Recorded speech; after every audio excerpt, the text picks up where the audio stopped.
First SVR activation over Q193 in 2019, and it's almost, and it's Severe thunderstorms were located along the line extending from 7 miles south of Wabash to 6 miles northwest of Swazito near Kokomo, moving southeast at 30 miles per hour. Wait, to near Kokomo? Hazards include 60 miles per hour wind gusts.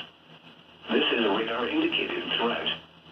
The following impacts are expected. Expect damage to roofs, siding, and trees. Locations impacted include Marion, Gas City, Upland, Fairmount, Jonesboro, Sweetser, Swazee, LaFontaine. We're going to be put under this soon. Converse, Amboy, Fowler, Landis, Meyer, Herbst, Point Isabel, Roseburg, Somerset, and Elm Corner. This includes Interstate 69 in Indiana between mile markers 255 and 270. For your protection, move to an interior room on the lowest floor of a building.